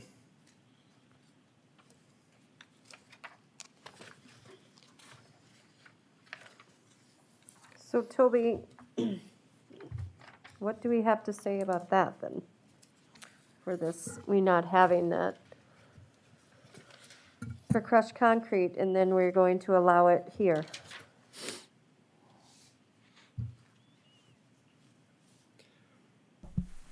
Well, I guess a couple things is I think it would be good to ask the applicant. I think that what this was really talking about was return trucks, when they clean them out, that portion they would cure it. And then I don't know if they fully crush it on the site or if they just partially crush it to get it onto the trucks to take it to Rice Street. But that would be a question for the applicant. And I guess in saying that, nothing meant to backdoor. I mean, if you guys do not desire that, that's like I mentioned in the staff analysis, tonight's the time you can take that out. You can say that we're not going to allow that on site. But I would defer to the applicant to have them kind of discuss with you what the purpose, need of that item is. Okay, yeah, would you guys answer that question, please? We would fully agree of having this a non-crushing concrete site, if that's what you want and the public wants. Because there's really no room to do the crushing that is required to what we're saying. This room is too tight. And, we just wanted to, if it was written in there that way. So if you want to remove the crushing, we have no problem with that. Our intention is not to have crushing. So if you want to remove the language. Is there a technical or industry term? I mean, I've poured enough concrete to know that when you wash out your trucks, can be big piles of concrete. So, I mean, can we, would you refer to that as breaking concrete? I mean, because, I get what you're saying. You're trying to make it into smaller pieces so you can haul it away, whereas crushed concrete is obviously like gravel. Right? Correct. So, So what would be the proper term if we had to get into the nuts and bolts of the? We will need an area to dispose of the concrete that comes back in a truck. So if you're a person that's pouring concrete and you ordered 7 yards and you only use 6, we get 1 yard back. So that has come back and that's poured in this recycled concrete area. We'll have that concreted, they'll pour that there, and then it will harden. Right. The loader will come back, when it's in its pliable state, he will stir that. It's not a crushing process. It's just making sure that we don't get big chunks, big pieces. So that will break it up. This is really common in the industry. So then when that's done, then that's able to load that into a truck, take it down to Rice Street, and recycle it down there in our recycle yard down there. And that's all daily, weekly? On a as-needed basis. Okay. We will have the concrete, the aggregate trucks that will be hauling on in. So they'll be hauling on in, and then we'll have them haul it on out. So when it gets too big, we'll do that. And then the same thing that the paste that you get out of the washout facility, the paste that you get from there will be put in there and hauled off on that also. So that yard of concrete that's returned, unlike when I pour it at my house and have it dumped off, you guys are making it easy to handle when it's still. That would be a good way of handling it. We're trying to make it handleable in the loader and handleable in the trucks. While it's still wet. Pliable. Or pliable, Wet, so yeah. it's not making dust. Correct. So that's how we'll do that, and then we'll haul it away. So if you want it to be a non-crushing facility, that would be bringing in a crusher, conveyors, taking those big chunks, and then you would be making it into a 3/4 inch down product, which is used on that. So maybe instead of crushing, we could use the word transportation ready, or something like that. Mr. Chairman, if I may comment Yes. on what was presented here. The rezone that got denied was a split vote. On the property, there had been doing some crushing, but that actually was not the action that was taken that day. That was a rezoning request, just for their information. And I do believe that the topic of crushing came up because of it's going on there. And I believe some of the animosity that is there is because of the proximity of homes considerably closer than there is on this circumstance. I do appreciate your willingness to remove it. I still have yet to read anything that is clarifying that crushed concrete is a known. You go to California and you drive a car, you have a sticker on about everything there is that says it may cause cancer. And I love joking with my daughter out there. It's like, hey, what did you touch today? Because I'm sure it caused cancer. Because they literally put it on everything just to write it off as a risk factor. It's part of our doing business. Where's the right location? If this isn't the right location, I don't know where it would be. It's a concrete facility. It creates some dust no matter what. It would be a known spot for this type of activity to go on. So I'd urge us not to get overzealous in trying to restrict this because it may become something that they need to do. And as our economy needs to continue to grow, it is part of our factor of how to process the leftover or the residual from these plants. I agree that if this will never be a large crushing facility. It's not a big enough parcel. Exactly. So Exactly. I want to be very cautious that we're not on a slippery slope if we're intending of trying to approve this, that we write some language in here that literally could kill this thing for something that is very insignificant and part of its operation is just the fact that actually manufacturing concrete, it'll create the same type of product as crushing the concrete will do. So It's industry's purpose of trying to recycle this and use it for future building and not be going after the raw materials that we do on all of our other locations. So that's the purpose of it. Good? Thank you.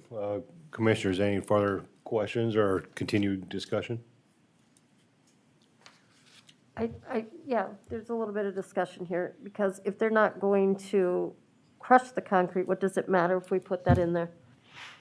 If we put that stipulation it's just that I would say that we need to be very cautious how we word it, because it could come back and say, if we're worded improperly, it could be said, we're not crushing concrete. But the fear factor of them dropping concrete out of a truck and taking an excavator and moving it, that will crumble it, that could be crushing. I just want to make sure that we don't word it improperly. Okay. And I'm very fine. They've said they're willing, and I agree that this site is not going to be a full-fledged crushing operation. But we did have an operation that sits on, Toby, correct me, that we did the rezone, that was 2 acres.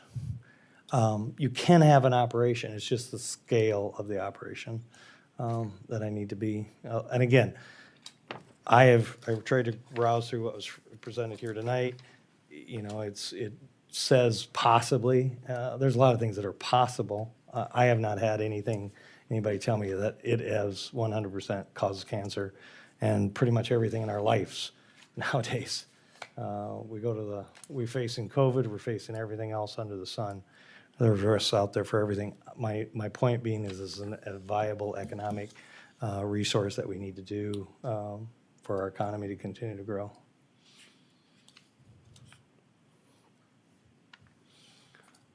All right, commissioners, any additional conversation?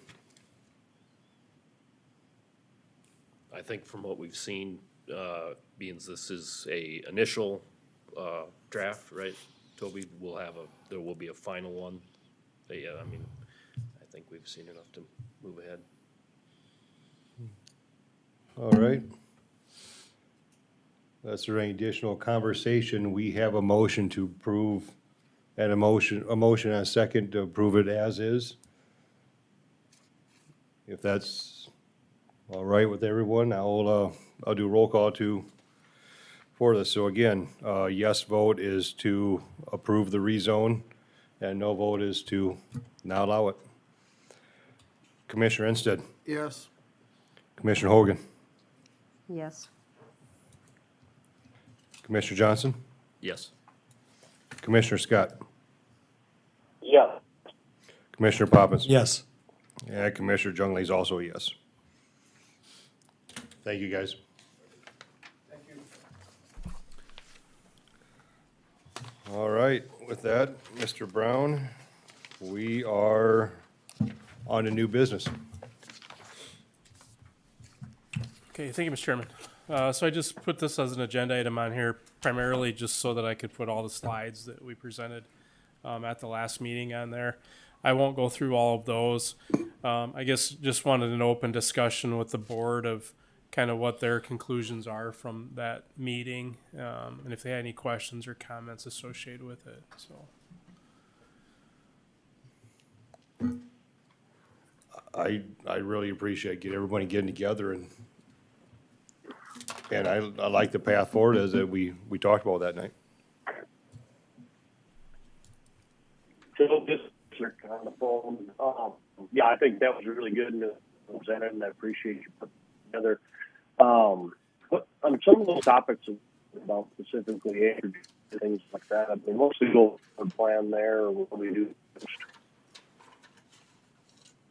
So, yes, Commissioner, so I did put the work plan on the screen now. So really kind of the next steps is we talked about some kind of ordinance amendments that we would like to at least discuss, I guess, moving forward. And I know one of them would be building eligibilities, transferability, and those different types of things. So I guess moving forward, we would just put work session to talk about various topics. The one that I would like to dedicate some time to would be the subdivision regulations. As you're aware, the County Board of Commissioners did adopt a master drainage plan last year. And as part of that, one of the things that was a goal in there was to look at the regulations that we have in place. And so really quickly, I won't get into full depth into this, but one of the concerns that I have as staff is that what we always have is that we get a preliminary plan application with the rezone, and then the questions come up, what about detention? What about drainage? And then, I constantly say, well, that's going to be at a later date with the final development plans. And so one of the thoughts that I've had is let's make it real. Let's put that stuff up at the beginning so that you guys have it too. It's going to require developers to spend more money on engineering and things like that, but I think the public demands it, and I think the boards are demanding it as well. So one of the first things I'd like to do is bring forward is just kind of for discussion a draft that would show you what that would look like. And then we would discuss it and then discuss it some more. And then eventually you would schedule a public hearing and then make a recommendation to the Board of Commissioners for the changes that you would like to make. And that could go with anything with the building eligibility transfers or any other types of amendments that you might have. But I guess what I'd like to do is next month is schedule that at least as a work session to talk about amending that. I'm for that. I think that's a good idea. Thanks for doing that.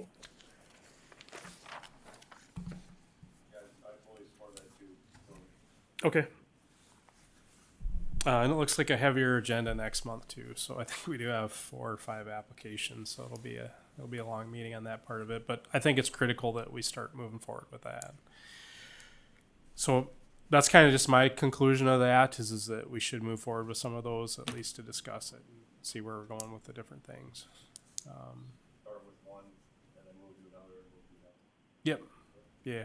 And probably one leads to the other. We'll start talking about one.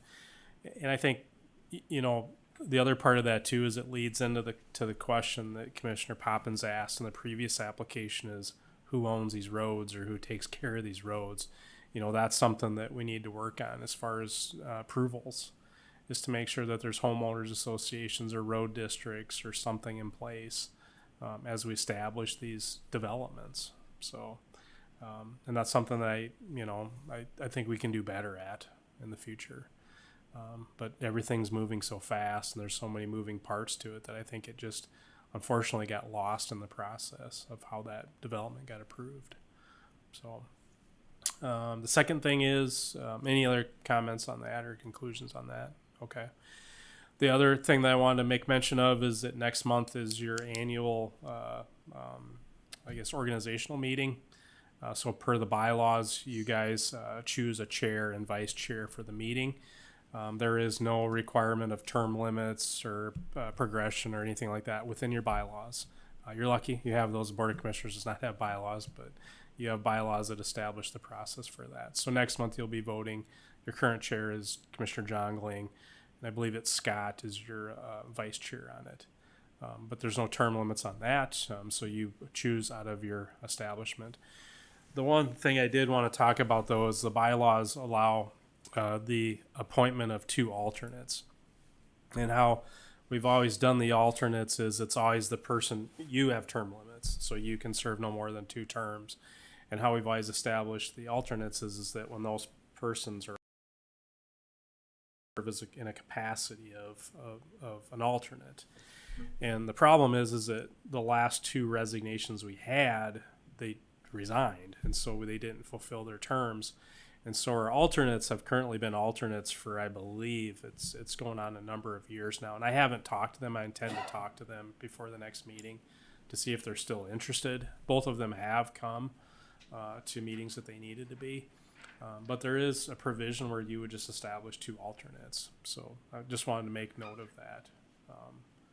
But it's necessary because we are down 1 board member now as it is with some of those issues. So How is the search coming for that person? I mean, that person, I've been off, ever since I've been on the board, that person has not been on the, we've never had that district's. it's in the hands of the commissioner for that territory. Which commissioner is it? It's District 5, I believe, if I'm correct. Yep. Does he have anybody, does he have any leads or anybody that's come forward to show interest? I can't speak to that. I've had discussions with him, yes. If I may, Toby and Mr. Chairman, I think this will lead into something that I actually wanted to discuss last year, and it kind of morphed into something that it wasn't, and it got sidetracked. What I wanted to ask the board last year, and I'm going to ask it this year since I got reappointed, is do they appreciate the commissioner representative being an active voter and participating extensively in these discussions? Or would you prefer that position to be more of a reference tool for asking questions to when you're facing? My thought was, I think the weight of the Planning and Zoning Board is very instrumental in giving guidance to the commission. But at the same token, when you have a representative from the commission that's voting on it and then they're voting on it again, I thought at least it was a time to maybe have that conversation with this board and see if they had a preference. Again, I don't have a desire one way or the other. I just thought it's always been that way. We used to, I think, Toby, wasn't there used to be 2 commissioners years and years ago that would be on the planning and zoning, if I remember right, many years ago. I could be wrong. But, you were having redundancy in voting. But if there would ever be a discussion, wanted to pursue that, I would, encourage it. I don't want to manipulate as I did. I feel sometimes I do. I would love just to be a resource, so you can maybe have a perspective of what the commission is thinking sometimes. But I'm at the will of this board, so.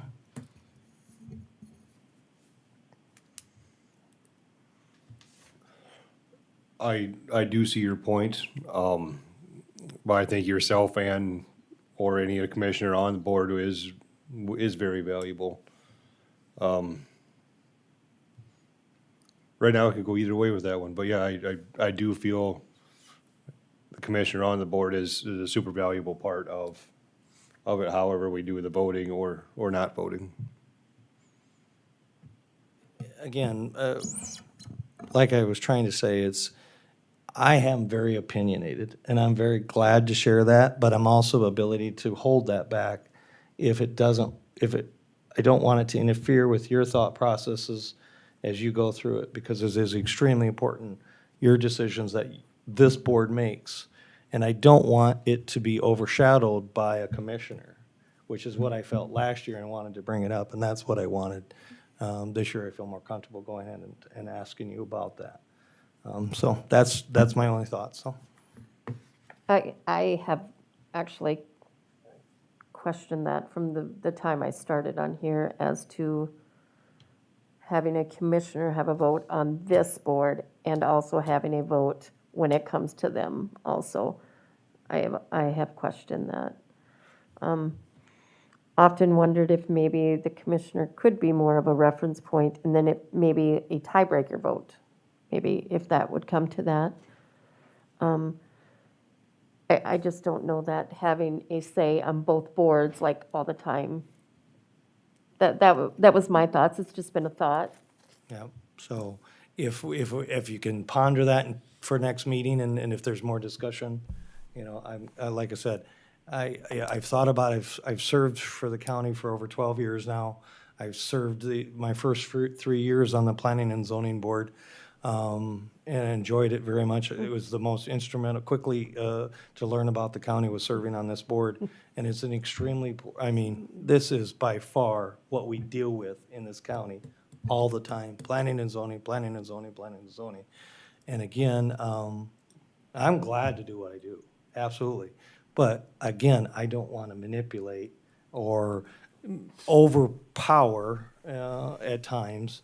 I just want to make sure that I'm a reference if you want me to be a reference, but if you want me an active participant, glad to do that as well. So, but Lynn, I really yield to the majority of the board on that decision, so. So I'll jump in once, just to make sure everybody understands, is that it's state law that requires us to have a commissioner on the planning commission. Yeah. That's unique from city statute, which does not require it. But it's in conformance with county statute, county law, that there be a representative on here. Where I think a question has come up, and I believe it comes up just who's ever chairs, is that you notice with Sioux Falls, their chair never votes on items. He only or she only votes if there's a tie. And so one of the questions that we've always had is, should we set that up with our bylaws that the chair would be a non-voting member only in the event of a tie? So would that be the chair or the representative from the commission? The commissioner. I suppose we could do it, both ways that way. It seems cleaner to be the chair, but it could go both ways if we wanted to establish it that way. But then would the commissioner be? It would, again, you could still have me as a voting member. I have to serve on it, but I could be a non-voting member if I remember reading the bylaws correctly. And again, I'm willing to go to the commission and say, this is what this board wants to do. It's what I was willing to do last year. And again, this is an extremely important board. I want to make sure you guys everyone here is extremely supported in how they're doing their job. And again, sometimes it's very easy, because I sit in this as a commissioner, I sit in it as planning and zoning, and, that we're talking about roads. I'm literally, abreast of a lot more information, unfortunately, or fortunately. But sometimes it's very easy for me to just ramble. And I'm good with, believe it or not, sitting back and being quiet. And just be, hey, Poppins, what is this? Instead of just saying, okay, open it up, kind of a mic thing. So again, I'm good either way. It's just, I wanted to pose this last year. It got held off, and I decided to bring it forward here, especially with what the topic is here. So I think it's time. If we wanted to make a change, great. If we don't, if you're comfortable with how it's going, I'm good with that too. But I just definitely wanted to bring it up, so. Going back to the voting, if you're going to change your bylaws, you could have that person a non-voting member. You could have the chairman be the tiebreaker. You can still do that. I do support the chairman only being the tiebreaker. I think that's a good decision for this board. What complicates here is we're down a board member. and it does compound the issue. So, And you know, maybe the situation is the representative from the commission is a voting member only if somebody's absent, or something like that, and becomes the alternate vote, and the chairman still gets to be the tiebreaker only. There's some things that we can manipulate or adjust, but again, I feel personally that I would like to actually participate less in the general conversations and be more of a reference to this board than being a very strong voice. And sometimes I feel too strong, I have to admit, on some of these decisions, so. I just want to learn from y'all, that's all. I would say that's my only issue, whatever thought is too. There's some meetings that we have barely enough votes of the way we are. So that's one thing to remember too. Like, if we manipulate it, let's think about that also. Maybe if we don't have enough members, the commissioner is a vote, or just think about that too. We gotta make sure we have enough people here. I mean, tonight we have plenty, but other meetings we've not.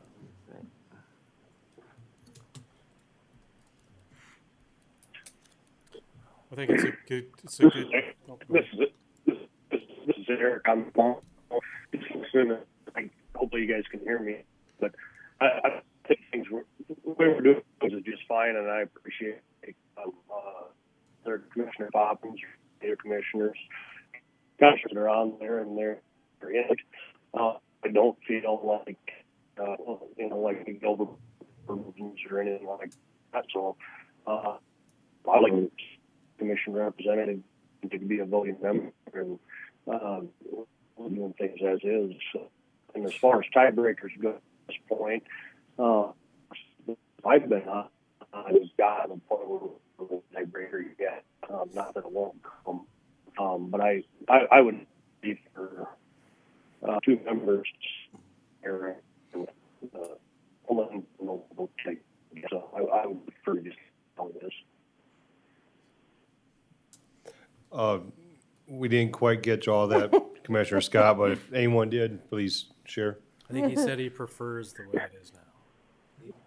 Yeah. You prefer it as is. That's fine. Perfect. Thank you. I think it's a good discussion, and again, it's next month is when you do that, but one of the things that I guess that we have talked about over the years is making the chair a tiebreaker, but that would be something that we could consider too. Or the other part of it is that so the commissioner does vote potentially twice when it comes to rezones, but conditional use permits are your sole discretion unless appealed. So, it'd be interesting to see if all commissioners would feel that they didn't want to vote, later on through the process. So, or no representation on the planning commission. But I can't answer that question tonight. So. Okay, well, so again, next month we'll do election of officers, and then I guess I'll visit with our current alternates and see what their wishes are, and then if not, we'll have to come up with Plan B on that part of it. So, but I certainly would think that most of you don't want to be on this board for 20, 30 years. So I mean, we've got to come up with a plan on alternates too. So. Oh, with that, Mr. Chairman, I'll have our motion to adjourn. We have a motion to adjourn. Do we have a second? Second. All those in favor say aye. Aye. Against? Aye. All right, we're adjourned. Thank you.